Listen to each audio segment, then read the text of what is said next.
I have Jeff here with us today. Jeff, thanks for joining us. You bet. And why don't you start by just kind of telling us a little bit about yourself and where you come from? Sure. How far back do you want me to go? It's up to you. Okay.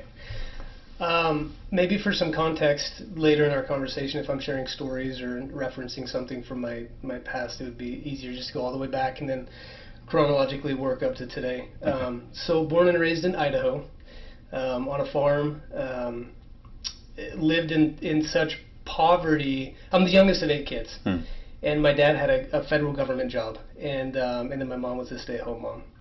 And we lived in such poverty that we would live off the land that we owned. And so what we could source from the garden and from the fruit trees that we had on our land, from the chickens and pigs that we had, that would carry us through the 6-month winters that we experienced there. And so my childhood never felt like I went without anything. It was, I guess you'd say, my parents had a knack for making us feel like we were blessed, not with material wealth necessarily, because there wouldn't be evidence for that, but with people being in your life and caring about you and interacting with you. And great childhood in Southeast Idaho, and then went to Utah State for my undergrad years. I majored in psychology and minored in sociology.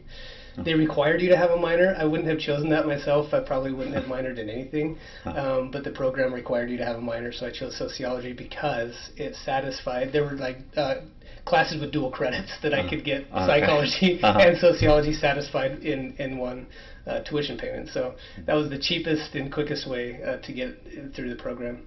Why did you decide on majoring in psychology? At some point, I would say around age 18 or 19, I got very interested in particularly why my brother, who's 2.5 years older than me, and I were so different, yet we share parents, grew up in the same home, grew up in the same community. Expectations by the authority figures in our lives were similar. We even had same teachers through elementary, junior high school, and high school. And so we were exposed to largely overlapping childhoods, and yet we couldn't be more different. He went into computer science. He's a coder for Hewlett-Packard in Boise, and I played sports. I pursued a baseball career, and so I wanted to be as physically active as often and for as long a time as possible. And he wanted a 9-to-5 in a cubicle, and he thought that security and the consistency of a life like that was a success for him. And so I got really interested how, that nature versus nurture, I guess, argument of how in the world did we come out so different. Okay. And our goals in life and what we were interested in and what energized us were just so different. So psychology took me to Utah. I went to Utah State, studied psychology there, and that's when I got married. And my wife is from Texas, and we actually met down in Texas when I was working between academic years. I was just down there for a summer job, and attended the same church and ended up meeting there. And then we got married up in Utah, and we spent the first 2 years of our marriage there in Logan, Utah. And she had her prerequisites done by the time she graduated high school to attend a private local nursing program down in Texas where she was from. So it made sense that after I graduated from Logan from Utah State in Logan, and we didn't have any job prospects. You can't get a job with a bachelor's in psychology. No. That we would go back to Texas and pursue her nursing education. So we moved down to Lubbock, Texas, which is in kind of the Panhandle, flat desert area. And we lived down there for about 9 years. Okay. And during those years, my wife went to nursing school while I worked for Child Protective Services. With a bachelor's? With my bachelor's, yep. And that was the bare minimum requirement to have that level of job. And it was a real blessing for us because, like I said, it's hard to find something some employment that's actually going to use a bachelor's degree in psychology. The sociology classes actually informed me more for my Child Protective Services responsibilities. But, you know, the interpersonal skills, the communication skills, being able to write case documents and stuff is, you know, my education did help me be successful with CPS. And then my wife graduated. We had our first kid. She went in to be a nurse while I had a little bit of a course change from Child Protective Services. While I was working there, I noticed how influential counselors, like LPC, a licensed professional counselor, how influential they were and helpful they were in the lives of both parents that had lost custody of their children and the children that were put into foster care. And that is a really difficult time in the lives of both kids and these parents. And the counselors helped them work through that and minimize the damage that was being done from a family being torn apart. And I was like, wow, that's a cool job.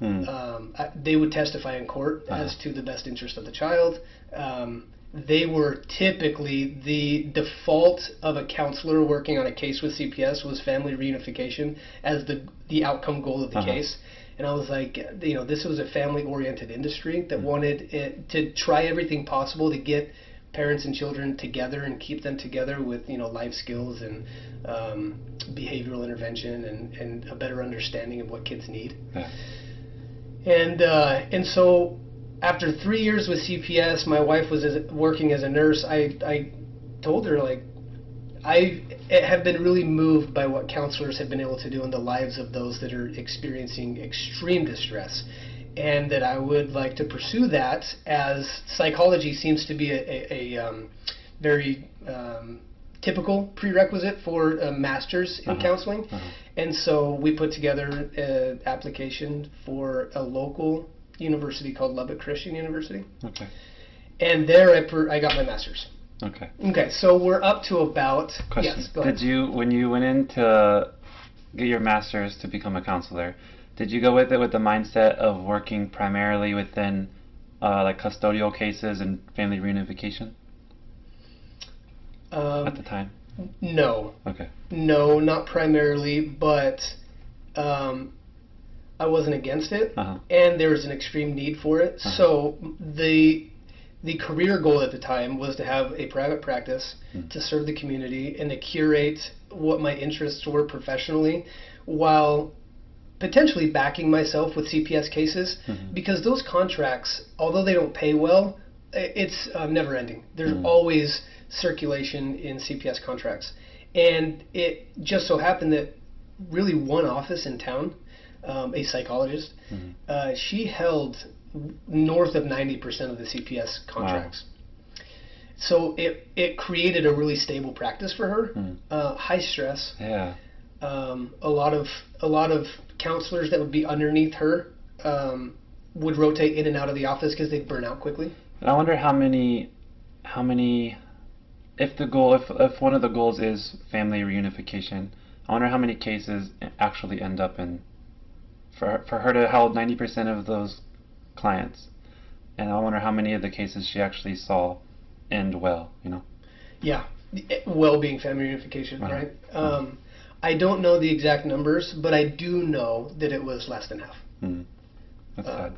Yeah, so there's a real benefit to having one person if he or she can deal with that and be able to maintain a high professional standard of practice and care, that you don't have to spread that heartache and difficulty across too many people that might bog them down. Not saying they're incapable of dealing with that, but she did have a particular strength in being at peace with what was best for the children, even if that didn't mean going home, if that meant becoming eligible for adoption. She had a particular temperament that dealt well with that outcome. And perhaps that's how she found her niche. It might be like a sex counselor, that a lot of times that's a very hard topic for a lot of professionals that are competent in other areas, but once you address that within a marriage, within a relationship, it gets really hard for them to navigate that world. There are some that are wired just to handle that like it's just another day at work. I just read last night about this counselor who he grew up in a home that lacked any type of arguing or raising of voices or yelling, and so when it came to therapy, he had a harder time with that than a lot of other people.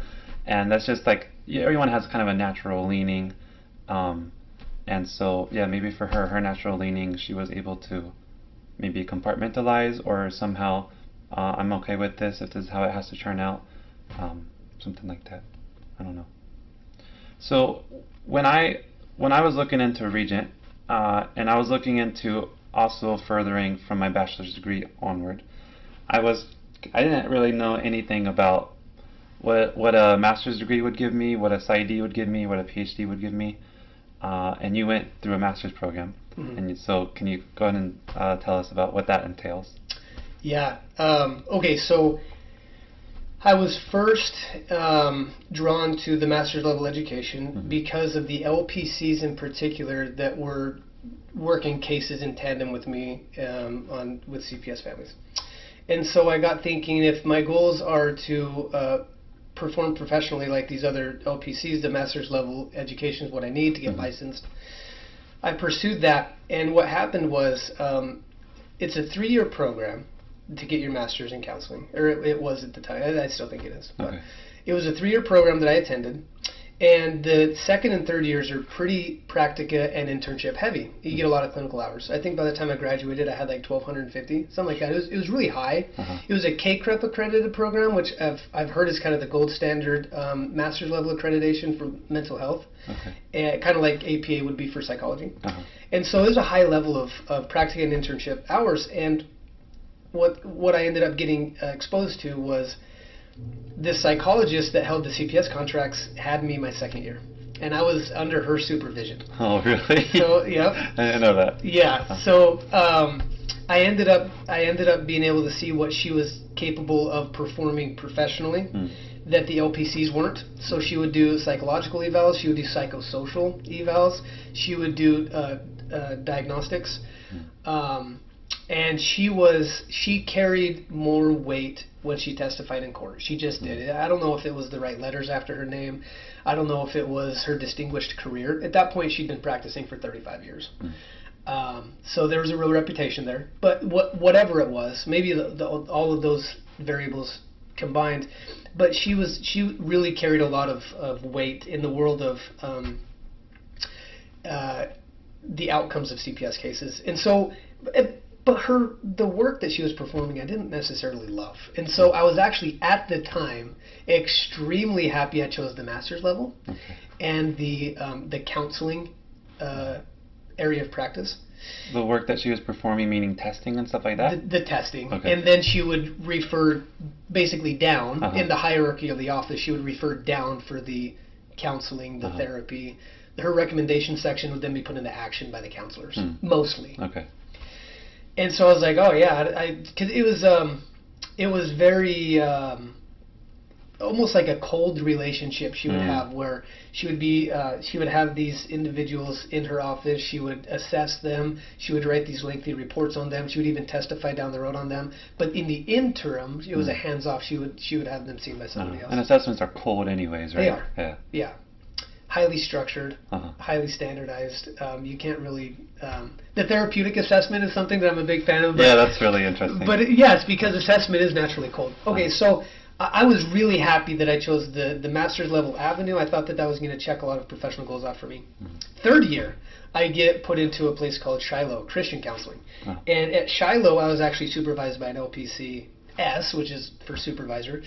And in-house, they had a PsyD clinical psychologist, and he did 0 CPS contracts. And so I got to ask him questions. He was really approachable. He told me, I met him my first or second week in the office, and he's like, my door's always open, because I think we were the only 2 males in the office, and there were like 12 providers. So it was like 10 females and 2 males, and so he's probably begging me, like, come talk. Let's just connect a little bit. And so I did. I really used that opportunity to ask him questions like, what does his day-to-day life consist of? What's his name? It was Gaston Rougenot. It was a French name, kind of a really cool last name, but it ended in EAUX, real French. But Gaston, he's actually opened his own private practice since then in Lubbock. Okay. And he went to a school, I think it was called Forest University in Missouri, that has since closed. So I don't know what that means, but whatever. So I got asking him, like, what does his professional life look like? Let's take a sample of like 60 days. What, of those 2 months, like, what are you doing? And a lot more of it was assessment to therapy. Okay. And he was keeping recommendations that he was competent following through on. He was keeping them in house for his own clients. And I got really intrigued by that difference in what your professional activities look like versus Dr. Wilbanks, who was the other psychologist, and just basically assessments and reports and testifying. And so I was at Shiloh for a year, and then I decided that I was going to open my own private practice, because the business model of Shiloh was that you pay in 25% of your income to the office and you keep 75% of it. I got thinking, I'm willing to take the risk and keep liability on myself for the health of a practice and save that 25%. And so I opened my own private practice so that all payments, basically remain. When you worked at Shiloh in a master's program, when you're going through practica and internship, do you get paid pretty good? It all depends on what your supervisor is willing. So you can negotiate. You can you'll sign a contract based on your negotiations that detail what you get paid. At Dr. Wilbanks' office, I actually got paid fairly well there. I think she decided it was going to match what Medicaid was paying out. So she was Medicaid heavy since they were CPS cases. All these children and parents actually qualify for state health insurance because of the nature of their cases being open. And so, the kids get like CHIP and Medicaid and a lot of those welfare services. And that was something like $54 a session. Okay. Which as a student is really, really, really good. Yeah. And she was matching that because she thought that was fair, but that was about as low in the industry as you would get paid for your services. Okay. Kind of starting at about $50 and moving up to $120 if you're like a seasoned. When you say that working for Shiloh, you pay in, what'd you say, 25%, and then what do you mean? Okay, so if a client came in and they were a $40 per session fee, 10 of those dollars would go into Shiloh for like the lease on the building and for the front staff. So everybody had the same. You keep 75%, you pay in 25% to the business. Okay. Now Shiloh had a really good reputation, and they had quite a list of providers with a lot of different specialties. And so the community schools referred a lot, pediatricians' offices referred a lot, churches referred a lot. Shiloh was a really good place where if you didn't want to put in any work of finding clients or necessarily retaining them, it was a good place to kind of guarantee your income. Okay. But with that 25% upfront loss, and then you have taxes, because you were a 1099 employee, so you would just contract with Shiloh. You're only walking home with 50% of your billable fee. And when you opened your own private practice, did you have a similar where people who worked with you would pay in like a certain amount? I never had any other providers. It was just me. Oh, okay. It was just me, and I would run the books. I would do the calls to schools and medical offices and churches. I had a couple really cool contracts. One was with a local attorney's office that was an injury attorney, and after going through like a car accident or a head injury at work or something like that, while he was working the legal side of compensation, I was working the mental health side. That was one cool contract. Yeah. Another one was a physical therapist office, where a lot of times people would be referred there for like sports injuries or car accidents or something where their body was damaged, but the mental toll, so they would refer to me. And then a third one was a church, where because I had a reputation of being a Christian counselor, not necessarily being tied to Shiloh, but I marketed myself that way. West Texas is very very spiritually oriented as a community. And so I marketed myself as a Christian counselor, and I was more than happy integrating that in my practice. A local church would refer a lot of couples to me. Was it, I imagine opening up your own private practice and never having opened a business before, was it dreadful at all, or was it what was that road like? Yeah. I learned a lot. It was like there's almost no way to have someone sit down and describe the process to you and have it make a lot of sense. Because what I did is I established a limited liability corporation, so an LLC. So I was Lubbock Life Tech LLC, and that's with the state. And you got to choose a name that hasn't been chosen. You got to do a bunch of stuff. So I actually didn't want to be called Lubbock Life Tech. That was like option 5. My submissions to the state office kept getting denied because they're like, no, that name is either taken or too similar to what is already established. So the name of your office was you had to get approval for it? Yes. Yeah. Interesting. And then for tax purposes, right, then I established it as an LLC so that for liability, if I were to get sued, then it would only be assets of the company that could be available for payout in case I lost the lawsuit or needed to pay compensation. It would only be what Lubbock Life Tech was worth, which was next to nothing. It was like a couch, a couple bookshelves, a couple lamps. Never got sued. I didn't have to go down that route. But establishing an LLC is a liability shield. So you shield yourself from having your personal assets available for seizure. That makes sense. Yeah. And there were some folks that I consulted with that had established businesses, rental properties, or even like water dispensaries where you can go and like get cold, clean water in like a 5-gallon jug. There's like a spigot and you fill it up. People that set those stands up, they said, look, establish an LLC because so and so didn't do that, and their house got taken from them, or a vehicle got paid. As a type of collateral in the case, that they needed a certain dollar amount of payout, and the banks were willing to seize some of their personal assets. I didn't want to go down that road. That sounds like a nightmare. So establishing that and making sure that my intake paperwork was legally binding, and that confidentiality was put in terms that would hold up in court. So much. A lot of things, yes. And until you go through it and you actually see how the sausage is made, just explaining it, you're like, I think it's hard to visualize exactly what all of those things that are required to set up a private practice look like. But truth be told, in hindsight, it's not that complicated. It's just one step at a time. Establish your LLC first, and then make sure you consult with an attorney to make sure that your paperwork is done correctly. Once it's all said and done, a matter of 45 days. It's 6 weeks, and you can really get your thing off and running. I don't remember how long of a period of time, but there's like this rule of thumb that when you open up your own business or restaurant or whatever it might be, that don't expect to see any profit, like on the positive side. Cause how was that? Did that hold true?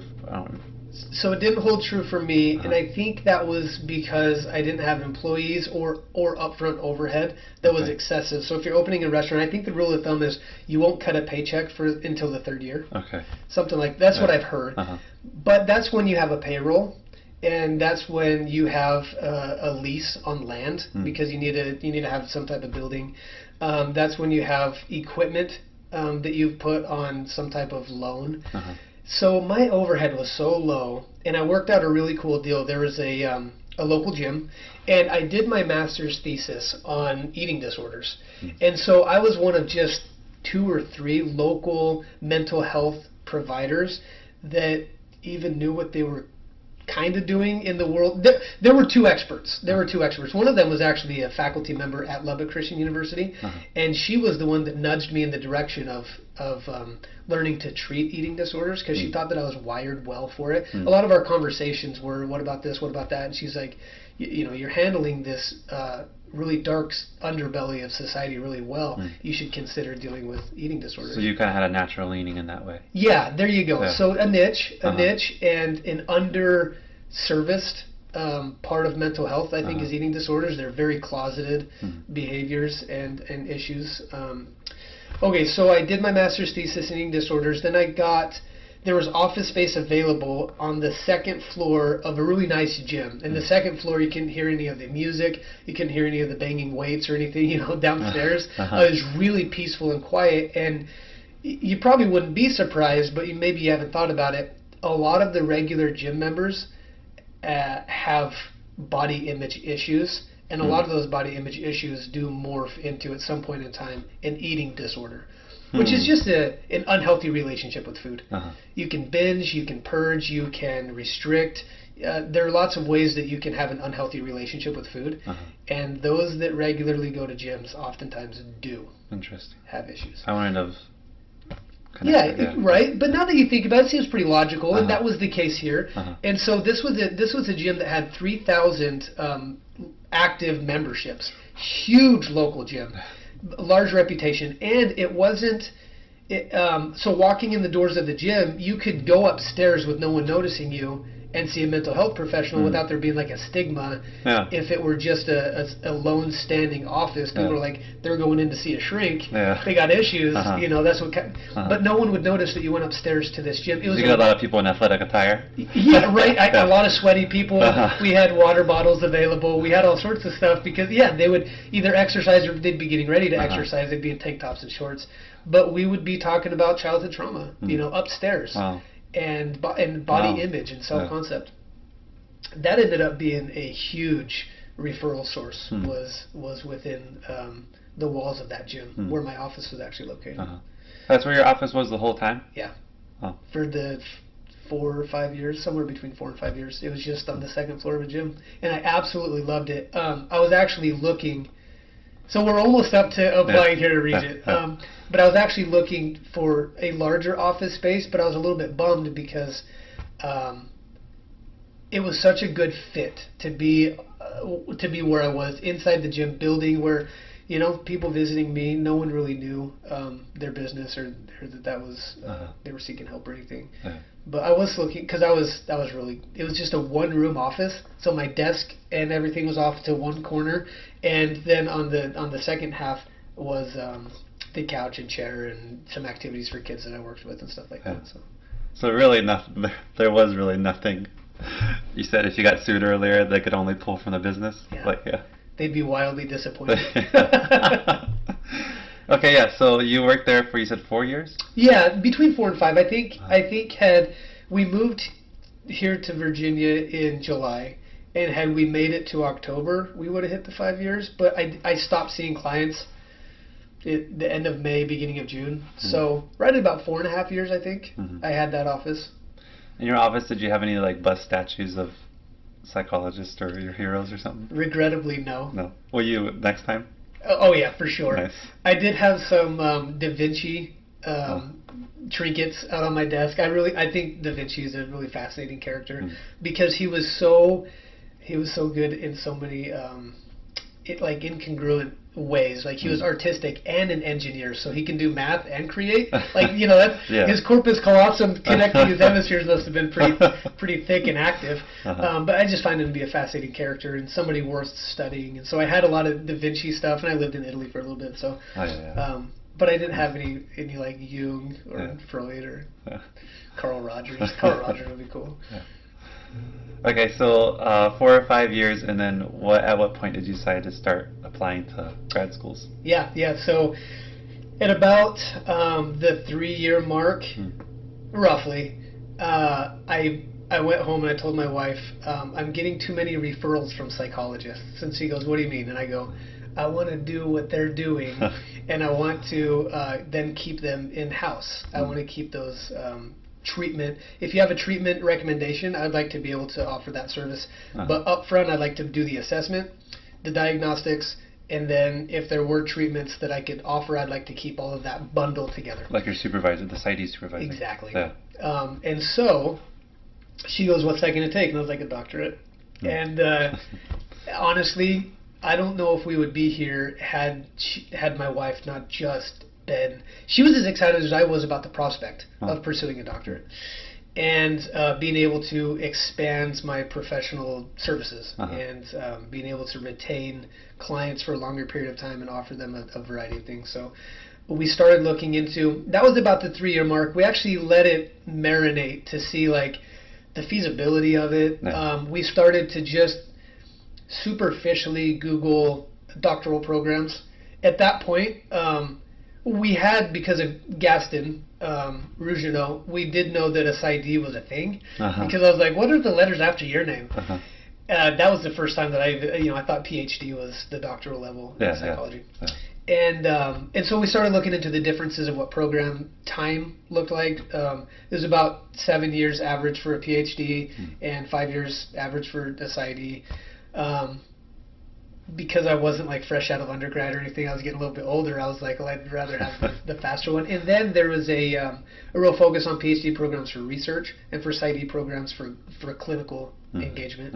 And I was much more inclined to take the clinical the clinical direction. So then we started looking, and we're looking 6 to 9 months. We're just like, well, what are the PsyD programs that we're interested in?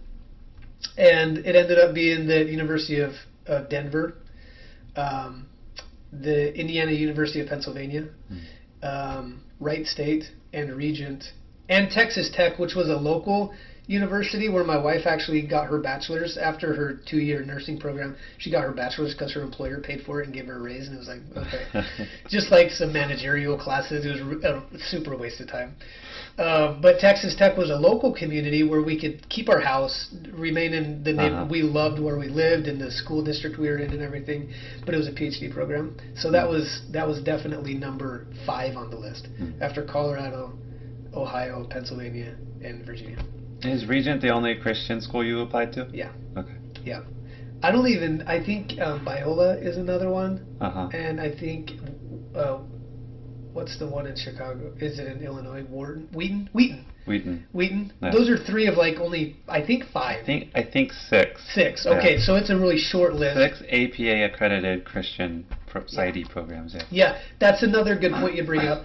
As we were looking into the difference between PhDs and PsyDs, where these programs were located, what they offered as far as training and kind of building your professional identity, we got looking into,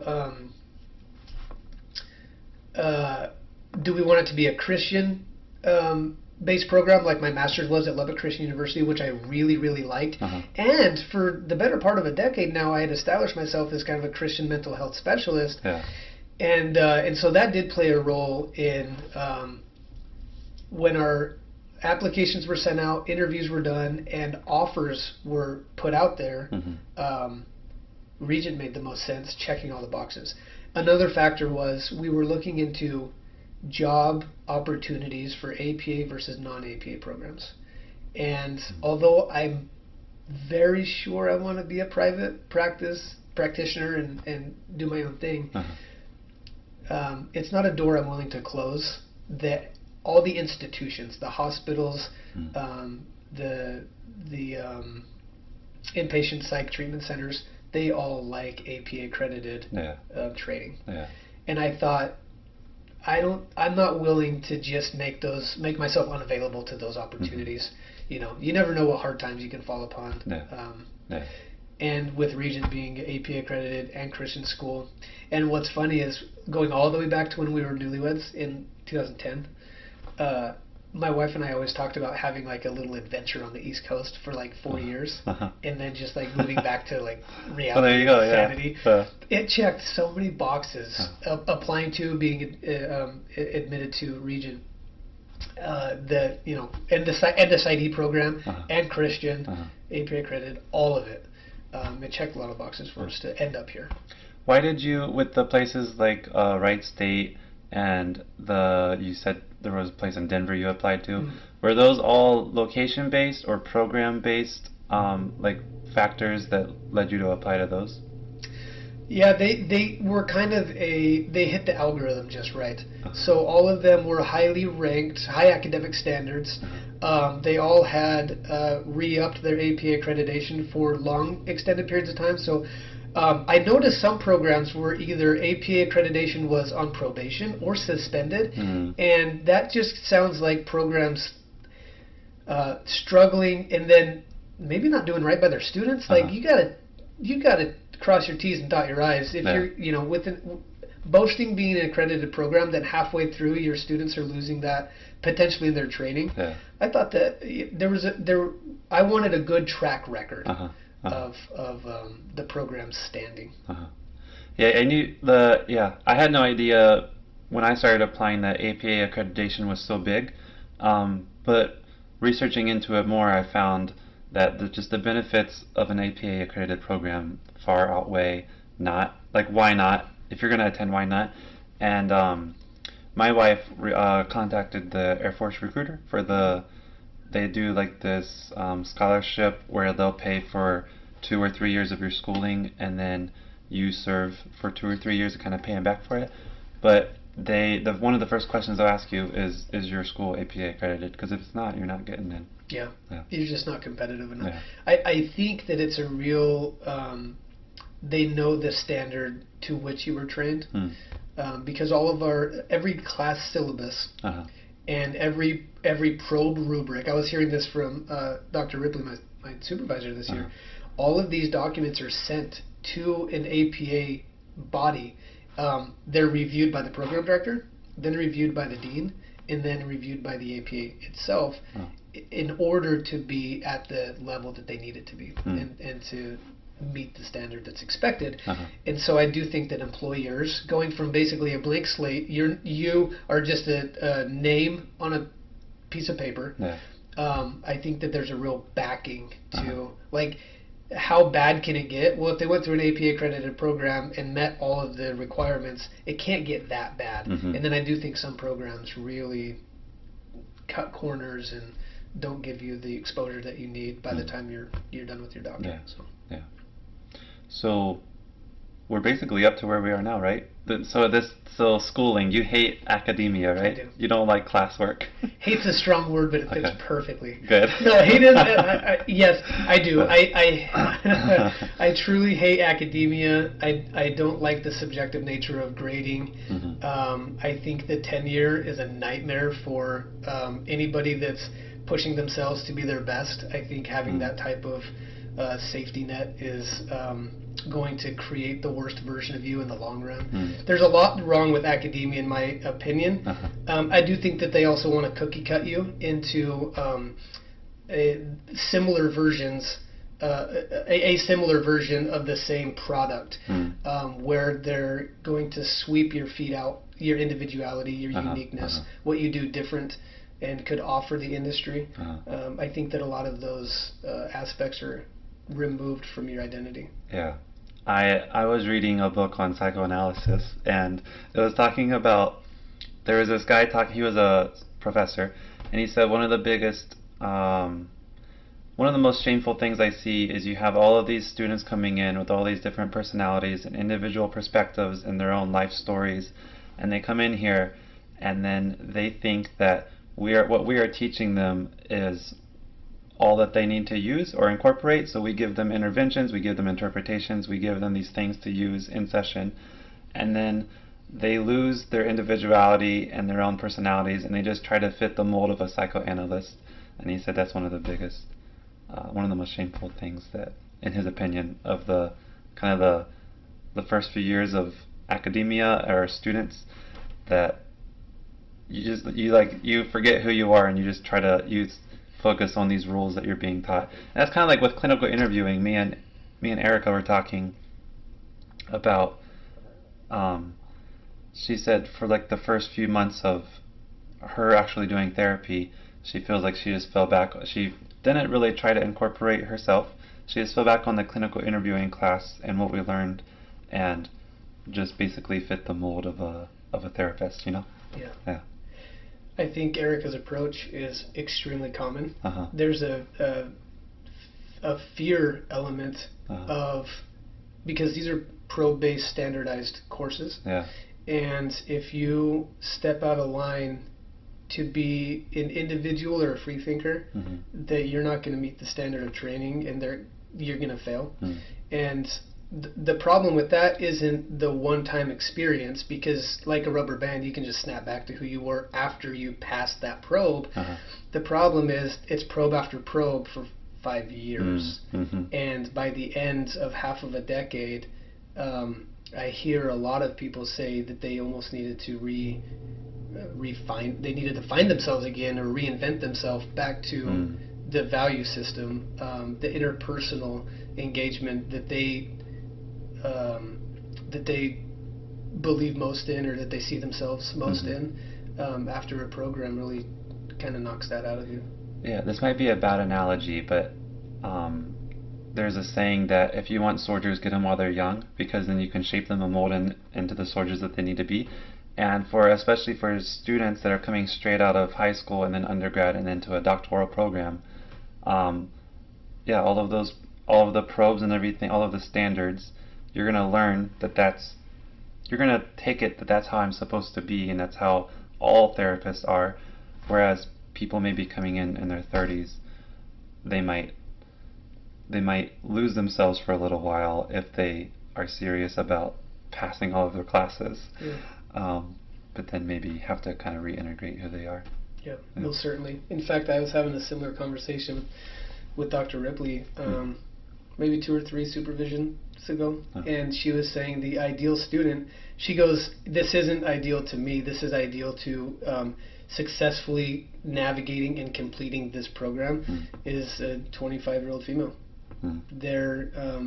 They can be convinced, they're malleable, they're almost like that unshaped clay, and the program's really good at taking that template and turning it into the finished product. And to her, that she, well, I don't want to speak for her, but what she was saying was statistically, that seems to be the model for most success, with the least failures, the least dropouts, the least breaking points, where the program kind of needs to put you back together like Humpty Dumpty because you're just falling to pieces.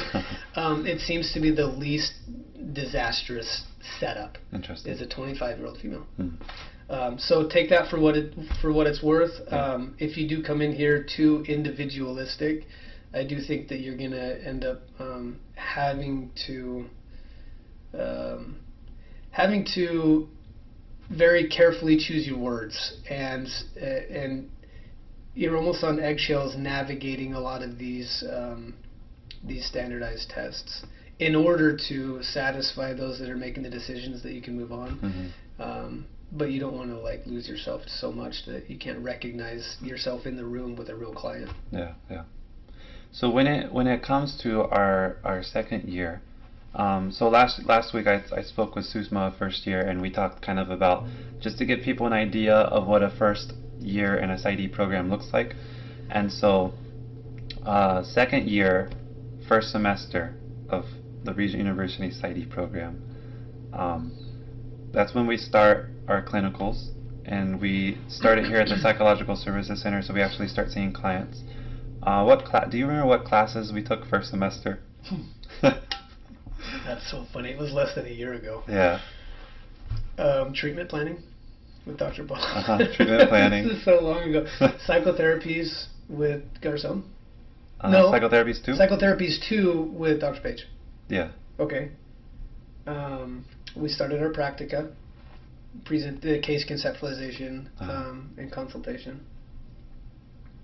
Was Psychotherapies 2 first semester or second semester with Dr. Page? It might have been second semester, because I remember thinking we could use it as we were beginning in the clinic, but we were getting it in January. I think it was second semester. Okay. Was it research design, where we had done statistics first year, but then we kind of build on that? We choose our dissertation topic, we do a poster presentation, and there was biological basis of behavior? Or was that second semester? That was second semester. Okay. Yeah, so it was research design, treatment planning, practica, case consultation. And one more. I don't remember the other one. Me neither. Yeah. But Yeah, so you basically summed up the research design. I talked with Susma last week about statistics, and I remember being terrible at statistics in undergrad. It was like the worst grade I had gotten in all the years. And then, but here we got to use SPSS, which made things a lot easier. And then research design, we did some more SPSS and statistics, and we just looked into research articles, right, and made the poster like you said. And then treatment planning. Can you talk a little bit about treatment planning? Yeah. So a more difficult class than it would appear on the surface, but very, very helpful, I think, when you take on a client. It reminds me of The 7 Habits of Highly Effective People by Stephen R. Covey. One of his habits is start with the end in mind, and treatment planning is the epitome of that. It's where are you going to, where would you like to end this case, even as you're beginning it. So you're establishing what goals are, even how to state goals. You're establishing what the steps are that you'll be taking to reach that goal. You'll be establishing the treatment procedure. So there are lots of manualized treatments that fall under umbrellas like cognitive behavioral therapy or any number of manualized treatments that you'll be using according to the reason the client came in and sought help, and the established goals that you're collaboratively creating with the client. And then, how you're going to go about assessing your progress. So any treatment outcomes measures like the OQ45 or something. You can do a symptoms checklist. You can do depression or anxiety inventories, pre, mid, and post treatment. These are all things you're thinking through. What you would like to use, how you would like to use them, how often you would like to use them, in order to get where you've established you would like to go. At which point, you and the client have agreed up front that treatment would no longer be reasonable or necessary, that they would be in a place to be able to return back to their previous level of function. And that's treatment planning in a nutshell. And it was a sneaky difficult class, but I think that it was one that got people to recognize, and I'm so glad it was first semester when we started in the PSC, because I think it got people recognizing how complex and detail-oriented a case is. That you don't just do an intake and you hear a story and then you say, okay, well, yeah, we can spend some time together, and 60 days from now we'll just check back in and see how you're feeling. That's far from the treatment we're offering. And I do think that a lot of people, that was a growth class for a lot of people in realizing how serious. I failed that probe the first time. I had to take it a second time. And for me, one of my weak areas is, so we also talked last week about, we learned about in psychotherapies 1, CBT, DBT, and ACT. And so in treatment planning, you also, by that time, you've learned also about IPT and TLDP. No, maybe not TLDP yet, but she talked about IPT, I think, in the class. I think she did too. So you have around that time, you have 4 different modalities that you could conceptualize a case from, and each of them have their own language and ways of articulating what you're trying to accomplish. And then, and one of the things I liked about that class was kind of conceptualizing each case as, okay, this is like a therapeutic contract that we have, and at the end, how will we know that what you came for has been accomplished, or how will we know that I did my job? And so that's kind of where you do the goals and objectives, and that was very helpful, I think. And I'm also glad that we did it in the first semester. I think that was a difficult class for a lot of people. And it's still one of my weak areas, I think. It's planning. It is one of mine as well, where in the middle of treatment, I don't like to box myself in with a pre-planned session, or much less consecutive sessions where these are things we're going to address and talk about, because I do think in real time dealing with life stress on the skills that we're working on, and building that, or at least shifting and clarifying that self-concept, are such important pieces of treatment, you almost can't prepare for that because you don't know what's going to be asked of you as you're treating a client. No. So I would say that because we all err in every decision we make as a clinician, it's always a judgment decision, and we're always going to make an error where we don't hit the mark perfectly. And I think that I consistently err a bit on the side of less structured. Less structured. Yeah. Because even in the treatment planning, the probe, you have to list session 1, we will do this, session 2, we will do this. Yeah. And I remember using a CBT, like a manualized treatment approach. But then in reality, I'm seeing clients and I think, okay, so today I'm going to talk about this certain topic. And then within the first 30 seconds of the session beginning, my client's going off about something that happened this week that takes us completely in a different direction.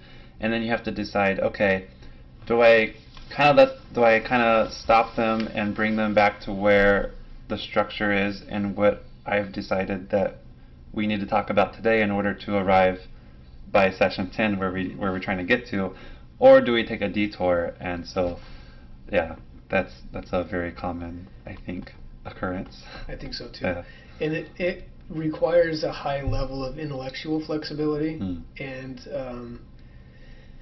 what I've found to be really useful is up front, I have a couple go-to activities and skills that will statistically be useful down the road in a lot of different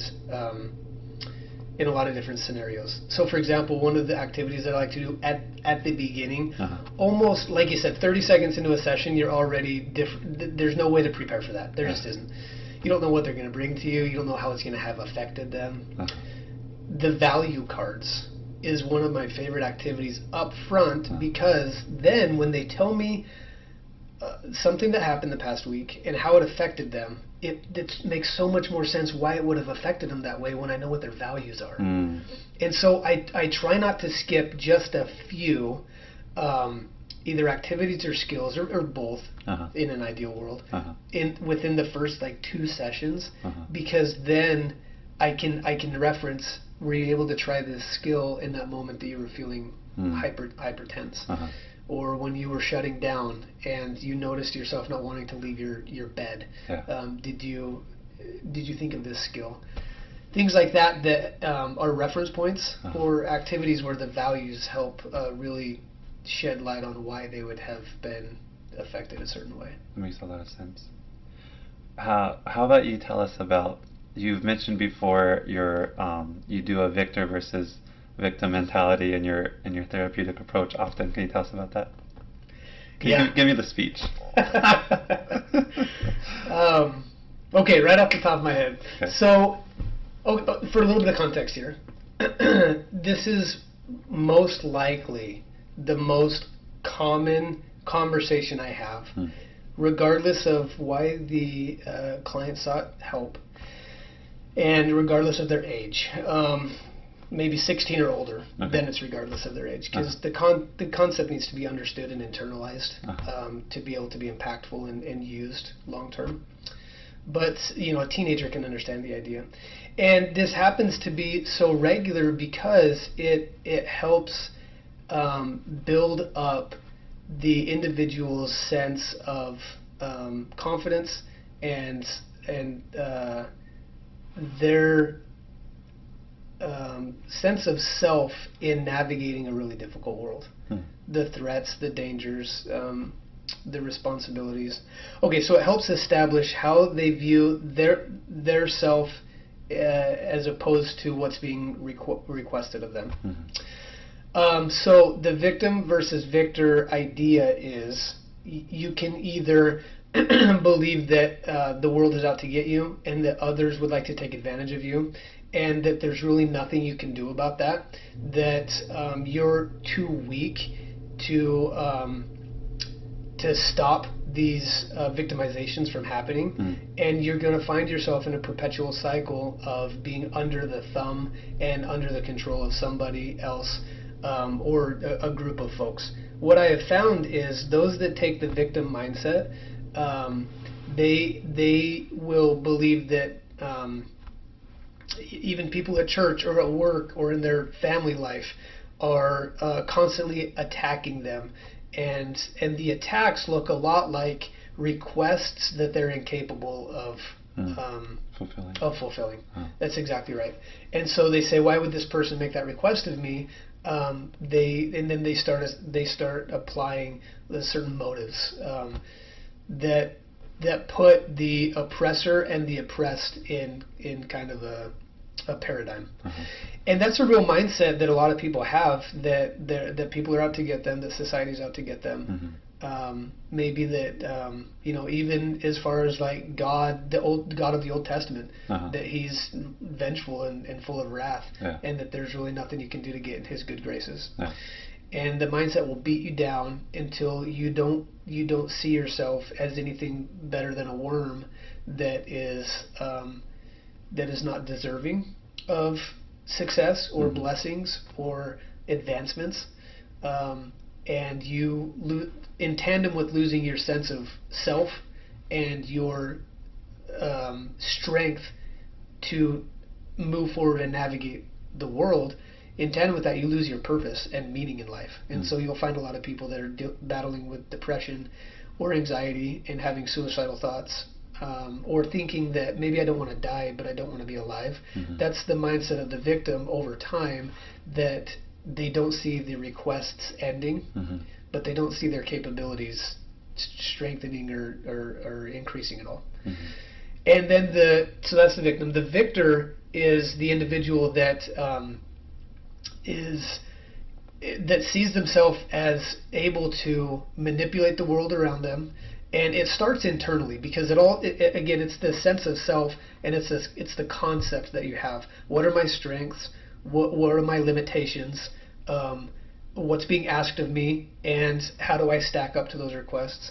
And so this victor sees the world as navigable and not threatening, but more like someone that goes to the gym. I'm going to move a lot of weights, I'm going to gain a bunch of muscle, but there's nothing stopping me from that progress. And that's the victor mindset. Not that life is easy, and not that there aren't going to be responsibilities and requests and threats, but it's more of the buy-in. You buy into what you're capable of, and your energy levels rise, and you start to believe, and then the feedback loop really starts. And both of these have a feedback loop. One is a negative feedback loop, and one's a positive feedback loop. But the positive one on the victor side is these small successes, and what they do is they create a data bank that you can, of evidence that you can go look back on and make a withdrawal from, that tells you you're capable, that you're valuable, that you're deserving, that God could love you because although you may have failed in the past, there are these other successes, and that you can make things right. There are other ways of framing the victor versus victim duality. There's the creature versus creator. So there's a creature of circumstance or a creator of circumstance. So those that want to start a business, it's not that the costs disappear, it's that you see yourself able to pay that.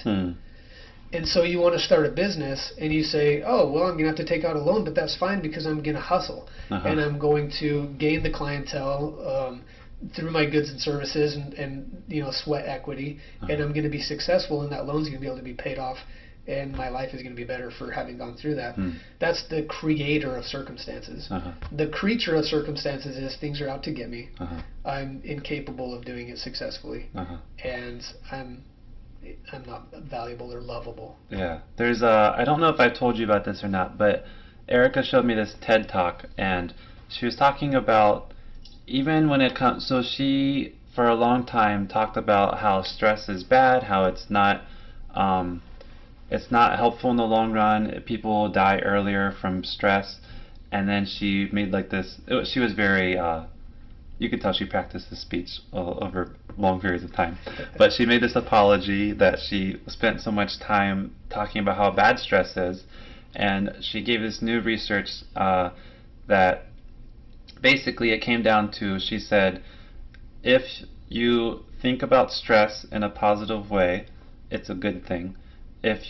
So she said, as an example, you face, maybe you're afraid of public speaking, and you're next up for this presentation, and your heart starts racing, your palms get sweaty, and your body starts going through this cycle, right? And then, so she said, you can either look at it as, oh no, I'm anxious, something is about to happen, and you can look at it like that, and that's kind of a negative way of looking at stress. Or you can look at it as, my body is preparing me for my presentation, and it's getting me like in the mindset, it's getting me pumped up, it's getting me alert so I can do a better job, and so if you look at it that way, then that's people face stressful situations much better if they have that frame of mindset.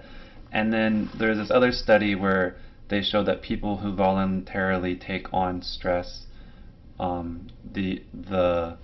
I forget what it was, but they did a study where people were faced with a stressful situation out of kind of surprise, and then there was another group where they faced it voluntarily, and the people who faced it voluntarily indicated less negative side effects. In fact, it was like positive, I think. So it's kind of very, very applicable to that speech. Yeah. And I've heard it described as distress versus eustress. EUSTRESS, so eustress. And I don't remember who the researcher was that was able to kind of pinpoint, locate, and define these two different types of stress, but one is energy depleting and one is energy increasing. And the eustress is where you're almost excited about it because you have like all of your mechanisms and resources engaged in a performance, and the outcome is more likely to be positive, and people are going to like what you have to offer because you're geared up for it. Whereas distress is like you just kind of cave in on yourself. And you feel that depletion of energy. I like that. There's this. Have you ever seen the movie Sidekicks with Chuck Norris? I haven't. No. There's this movie. It's about this kid who daydreams that he's a sidekick of Chuck Norris. So he's on all these. He's at school. There's a bully, and then he starts daydreaming about Chuck Norris coming in, and they're both on this mission together. And it's just the whole movie is like that. And then he takes up karate. But at the end of the movie, he's gonna fight in this karate tournament. And the actual Chuck Norris shows up, and he tells Chuck Norris that he's nervous about this fight that he's about to in the tournament. And Chuck Norris says, "It's okay to be nervous. It shows that you're about to do something meaningful," something along those lines. And I remember seeing that when I was maybe 11 or 12, and I always thought that was super fascinating. And I think I actually, when I try to tell myself that when I'm nervous or anxious about something, I try to say, oh, that just means I'm about to do something meaningful, and I think it kind of gets me in that mindset. And I was wondering, you played baseball, right? And what was it like, going out into a stadium or maybe making your first hit, or what were you a pitcher? Oh, the pitcher and middle infielder, yep. Okay, so like maybe making the first pitch at the game or something, did you experience a lot of anxiety or? No, and I don't know why necessarily. If that was just I started at such a young age and I wasn't able to like really comprehend any gravity, and so I didn't really talk myself into being anxious, or if it was a level of success early on that led me to being a team leader and feeling comfortable in that setting where other people could rely on me to perform at a certain level, and you can really one or two players that are distancing themselves in skill level and success from the other ones can really buoy a team up, and I was blessed to be able to be one of those leaders of our teams. So I was never really anxious, although I've played with a lot of anxious players, and I have seen people with extraordinary skill sets. I mean, as far as pitching goes, that threw harder than me, that had more movement on their off-speed pitches. Position players that had great footwork and soft hands, and in practice they rarely made errors. I mean, they made plays that you shouldn't be able to make, and it's like, what, this person's going somewhere, and then they get in their own head in games, or just in it can really be like wrong timing to have that outcome, and it's like your Achilles heel. So there's actually a story. It's funny you bring up baseball.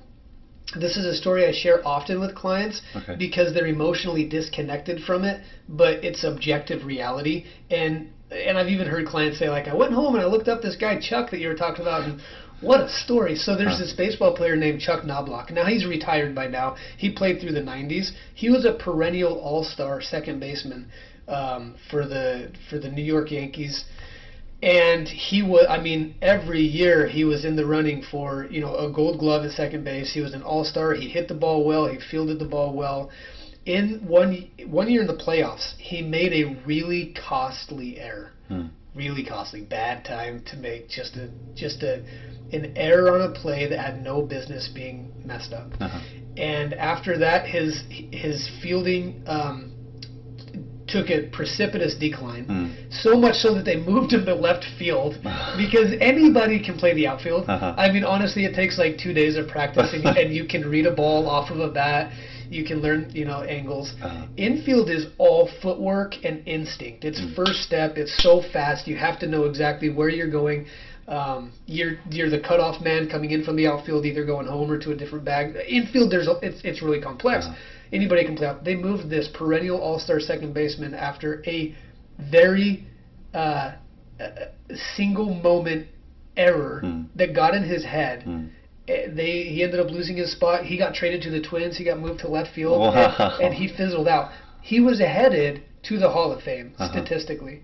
He's not even a household name. Wow. Chuck Knobloch. So you can look up this guy Chuck, and it can show how detrimental your mindset or how helpful your mindset can be based on the way that you view yourself as opposed to what's being asked of you. Do you view yourself as highly capable? And I have the practice, I have the muscle memory, I have the skill set, and there's a wealth of evidence for me to rely on. Even when I'm kind of second guessing myself, why would I have been successful all these times and this time I'm not? It doesn't make any sense. I'm going to be successful, and you really buy into your capabilities. Or you can cave in on yourself, and really you can just you can lose almost everything that you had built based on the way that you view yourself. That's kind of in a way, that's kind of a scary thought, because there's this, Jordan Peterson says everything you do matters, but then everything you do matters. Like, it's very weighty. It's a very weighty statement, right? And so to think that if I'm going to, I can either adopt this mentality and do fine, or I cannot adopt it and then I'm going to end up in left field and being traded. It's just washing out of the majors. Yeah. I mean, Hall of Fame trajectory to buy, well, no longer picking up your contract. Everything you do matters. I love the weight behind that statement, because if you're going to buy into people being out for you and you're going to play the victim card, that matters, because your potential, first off, you have no idea what your potential is. You just don't. We're all functioning at probably a minority of our potential, and but it matters if we're going to cut our own legs out from underneath us, play the victim card, and never engage what we're capable of, never create, never increase that energy behind our efforts. That matters just as much as those that are out there and that are highly productive and that we look at. And we almost look at with rose-colored lenses, because everything they do seems to be successful. And they have that Midas touch, right? It turns to gold. And those people have the same potential of caving in on themselves. They've just they've bought into that self-concept. What do you think about the PsyD program as far as, so we're about to go into our third year, but compared to your master's program as far as clinicals go, or as far as the coursework on clinicals? Like, take away assessment classes that we've been through. What is the coursework like, or how is it different? Okay, so it's similar in sitting down and working through a treatment plan. Okay. And in the sense of once you have a clearly defined need for help, and then getting an idea of how you're going to go about providing that help, there's a lot of similarities. So like your clinical interviewing skills, your psychotherapy, manualized treatments, even macro, even the theory that's going to drive the kind of the imagery and the narrative that you're going to put forth in a session. So that's the theory, or the therapeutic intervention style, like if it's going to be CBT or DBT or ACT or something. Those are all overlapping with your mental health counselor degree and your PsyD degree. Okay. Where they differ is, and this is really important, I think, and this has been somewhere that I have been so grateful to have gone back to school, and it's weird for me to say that because we already know where I stand on education. But we are better trained here in the PsyD program. When the client doesn't have great insight into their struggles, we can figure that out. We're really good at digging. Really good. Okay, so if a third grader is struggling in school, can't really focus, not listening to the teacher, being a little bit belligerent and defiant, that a parent brings that third grader in, is like, there's some real struggles here, and then you ask a few questions. The counselor would be able to help out when the parents are like, well, the father just left. Like these symptoms all started 2 months ago, and that's when his dad left. It's like, oh, well, we can help you through that. That's like an adjustment issue, right? And you can put together a good treatment plan because you know what's going on there. But if the dad didn't leave and nothing changed 2 months ago, and the mom's like, this kid's really struggling, there's no history of this, the psychologist is going to be thinking ADHD stuff, working memory issues, processing speed, interpersonal skills. They're just better at digging into when you have poor insight. You just know that there's an issue. There's distress, there's emotional dysregulation, there's a shutting down and an isolation. Whatever, those are just kind of macro symptoms, but nobody really knows why. The PsyD program has trained us much better on our lines of questioning, our Socratic questions, our getting down to the core beliefs or the primary thoughts or primary emotions, or getting to the meat of the issue. The counseling area didn't provide a lot of clinical skills in getting that sussed out. Interesting. That's good to know. Makes me more grateful. Yeah, for sure. When I was a counselor, it took a learning period, a growth period, for me to be able to get a good investigative approach that was still therapeutic and warm and welcoming, because I'm a big Carl Rogers guy. I would like to think the way that he had his clients feel when he was in the room, that's something I'd like to emulate and strive for. I think that's a great professional goal of mine. And when I was a counselor, I was working on doing that investigative line of questioning based on like past history and the length of symptoms and the severity of symptoms and frequency of symptoms and all that, while still making them feel loved and everything.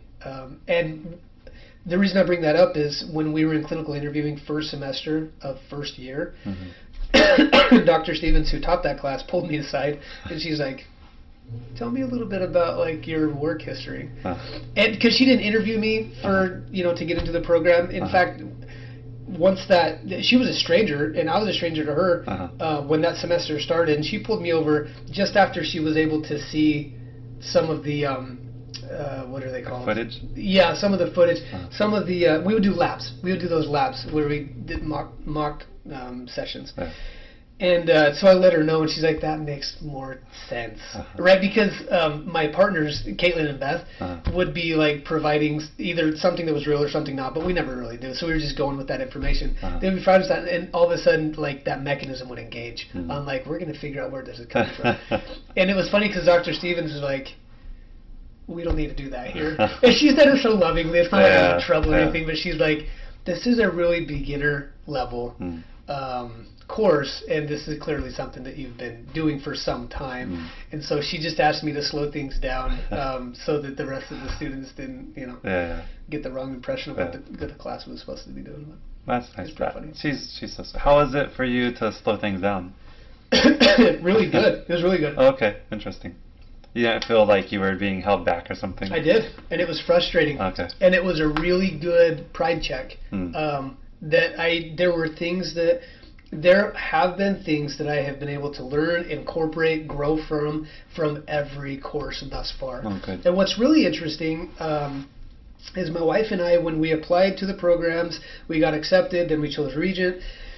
When all of that happened, we were offered to give the syllabus and the course number and everything from all of my master's courses for credit here in this program, so I didn't have to retake classes.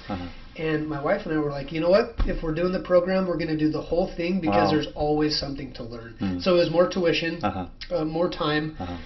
But that was our commitment to taking it seriously. And I'm actually quite grateful. It's been more of a sacrifice. But I'm actually quite grateful because slowing things down has been really, really good for me to check my own skill level. I think you'll find 4, 5, 6 years into seeing clients that you're going to need to be conscious of getting in a rut or on repeat or just autopilot. And it's like, hold on a second, every client that I've seen is so different. I can't just be a mockingbird and say the same thing over and over and over. And this has been a really good reminder of that for me. Yeah. A few things. First, another quote that I recently read was that for each individual client, you have to basically reinvent therapy or reinvent psychoanalysis in the context of what I was reading. But so that's what that makes me think of. Two, as once you finished your master's degree and you practiced for 4 or 5 years, there was no supervisor experience for you. Like, no one watched you perform therapy. You didn't rewatch your sessions. So in a big way, once you develop your habits in the beginning, you carry those through with you, and unless you notice them in session, you're not gonna know to make changes, right? Right. Yeah. So that makes sense. A big benefit of what school could be. And kind of the last question, you mentioned Carl Rogers earlier, and what do you think about his idea of what is the unconditional positive regard? What do you think about that? Just generally, what I think about it, specifically. Well, let me give you context. Yeah. So I was listening to this guy, and he was talking about what he says. It's not even unconditional positive regard. It's not even positive regard. It's just regard, because in his idea, he'll have people come in and he'll side with like the best part. Like, okay, what do you want to do? Where do you want to end up? Who do you want to be? And then what part of you is trying to prevent that from happening? And then they kind of distinguish those, and then he says, I'm going to befriend this good part of you and this part of you that keeps preventing you from reaching your potential, let's say. I don't want to give that like unconditional positive regard in a sense. And I was thinking it through. I don't know if he's talking about every single case. Again, if every individual client, you're going to basically reinvent therapy, right? But to me, a lot of times people, what is preventing them from reaching their goals is a part of them that's trying to be heard. And until you find out what part of that is and how you can provide what it needs, or maybe appease it, or integrate it into their whole being, let's say, they're going to continue to try and stop the positive part of them. Does that make sense? Yeah. So when it comes to unconditional positive regard, yeah, does it? So in that realm. Okay. To kind of found where I'm coming from, let me share that the church that I attend, Okay. the primary, I think I've shared this with you before, the primary teaches a variety of songs, but one of the very first songs these kids learn is called I Am a Child of God. Mm-hmm. And they sing it. It's a wonderful little tune that's easy to memorize, Uh-huh. but it contextualizes your worth. Uh-huh. And that's the worth of the soul, right? The worth of the soul is great. I'm a child of God. And so through that lens, what I'm going to say now about unconditional positive regard it can be filtered through the idea that you're sitting across from, right? I see that I'm sitting across from a brother or a sister. Like we're all children of God. And so there's already something that is so so valuable you can't even state its importance, its worth. Okay, so that being said, there are I think oftentimes when clients come in, they do have like a fractured self, and they're performing a few different, they're acting out a few different parts of who they are, but at different times. So, for example, you'll have like a young man that is dating a girl, and they pray together and read the scriptures together, and they are not having premarital sex, and so they're keeping things really, really safe in that sense. And then he'll go home and view pornography and masturbate. This is extraordinarily common. And these are not the behaviors of the parts of self that are driven toward the same goal.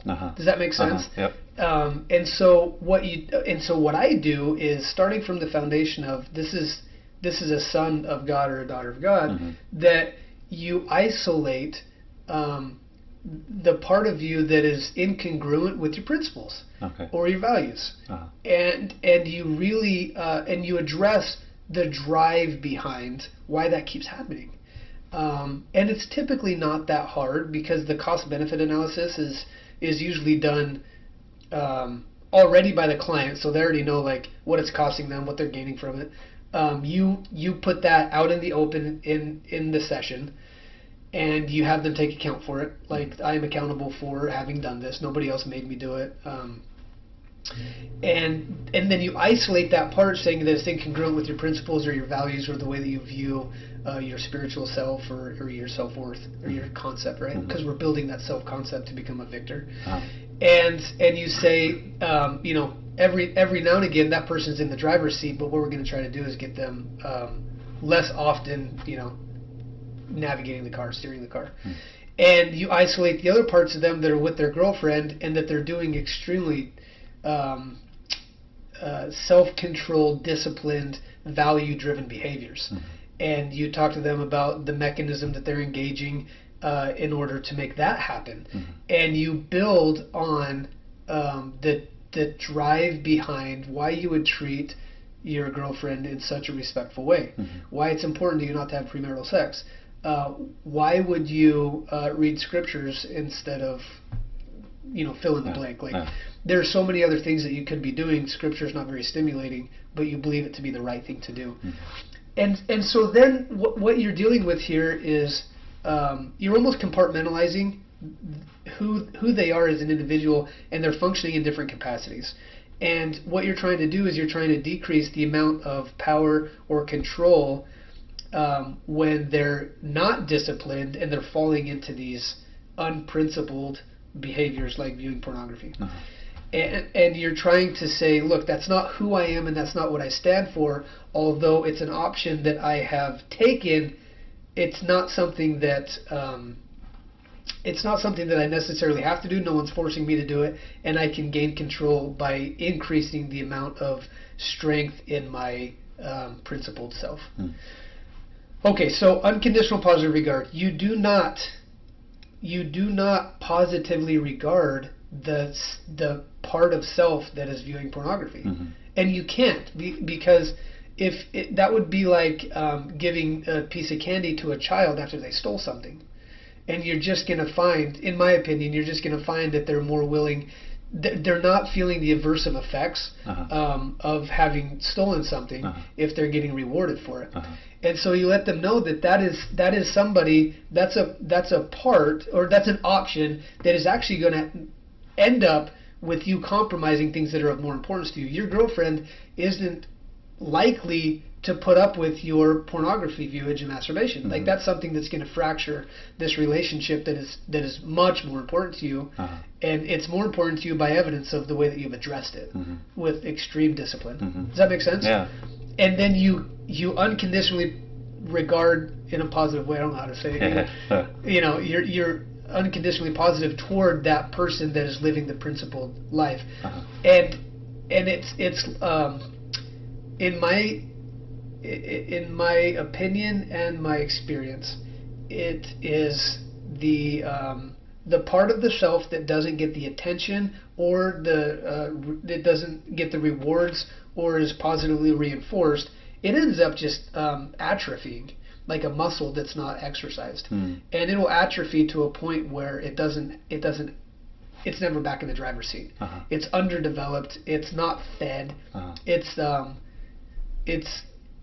gonna wither away, and the reality of it will still be there as a memory of, in my early 20s I struggled with this, but now I'm in my late 20s and I've been married for 2 years, and it's not something that I've went back to. So it's like a dead, withered plant. Well, it still exists, but it's not powerful. It's not in control. It's not something that you love. It's something that happened and that you addressed by building the strength of your other part of self. Does that make sense? Yeah, that makes a lot of sense. Yeah. It makes me think of the Bible verse, resist the devil and he will flee from you. And it makes me think of that paired with, so you have these parts of you that, like, you've probably heard the old story of the Indian with two, what was it, wolves or dogs, and he said whichever one I feed the most will win. So it makes me think of all of that, and how the pressure, people who have the mindset or the pressure to maybe view pornography, or to smoke cigarettes, or to drink alcohol, whatever the case may be, sometimes it gets so overwhelming that they just give in, and they do it to release the pressure that they're feeling to do so, right? And I think the best case example is someone who's maybe going through withdrawal. You can see them sweating and crying out for the alcohol or whatever it might be, but then they basically die to self, and then they come out on the other side of that. And I think, like with smoking, for example, I think after 3 to 7 days, the nicotine is completely out of your system, and it's no longer the withdrawal is over, and it's no longer a drive to feed, to have the nicotine anymore, because the addiction to nicotine's over. But it's more after that. It's more about the habit or the hobby or whatever. Does that make sense? Yep. Yeah. I think after that, I've heard statistically day 4 is the hardest. Day 4, yeah. But I think 7 days is kind of that like you cross the threshold of it being out of your system, and then it's a mental game after that. Yeah. I think it's an attachment. Yeah. I used to smoke. I used to smoke like a pack a day. When I was in the military, and all the way up from maybe 17 till last year. And yeah, every time I tried quitting, around day 3, going into day 4, I would usually have a dream, and in my dream I would either be buying cigarettes, or I would smoke one, and that was always, it was always around day 3 or 4. But yeah, that's just what it makes me think of is after that. After that, it's just a mental game, and and for people who have done it for so long, it takes, the mental game of it. It takes that's a long-standing habit, and you have all these triggers like after I just got done eating or after whatever the case may be. Um, but yeah, that's interesting. It does kind of. I don't think anymore. I don't have dreams about smoking, or I don't go into the store and think, oh, I'd like to buy a pack of cigarettes anymore. Like once you're on the other side of that, you're pretty much clear. You might have every once in a while a thought, but it's usually easier to kind of just know that's not. I don't stand for that anymore, type of thing, right? Yep, and Yeah. it really parallels sugar. It parallels alcohol. It parallels a lot of addictions, even video games. There's a lot of research on the addiction of video games, where once you stop feeding that part of you, and it also makes me think of the saying, "Love the sin or hate the sin." That unconditional positive regard. If you were to offer it to that broken, shameful, undisciplined part of flesh, right? It's all pleasure driven. If you were to offer that to the part that the client that's bringing that client down, then why would it go away? Yeah. They're just going to end up being. I accept myself for, and there's so many other narratives right now that are love me as I am, and it's but you could be so much more. If you receive all the love and the positive feedback for who you are now, there's no motivation to change. Yeah. So maybe, well, I'll say this first. So, I was also reading about self-esteem in children and how if you tell a child every single thing that they do is good, it's like, oh, you good job, or you did the good job on this, and no matter what it is, they did a good job, or then they're gonna either grow up to think that they're entitled and they are everything that they do is just the greatest thing, or they're gonna grow up and not have a very good sense of they're gonna deep down they're gonna have a sense of where does my self-esteem come from, or what is it founded on if everything I do is good?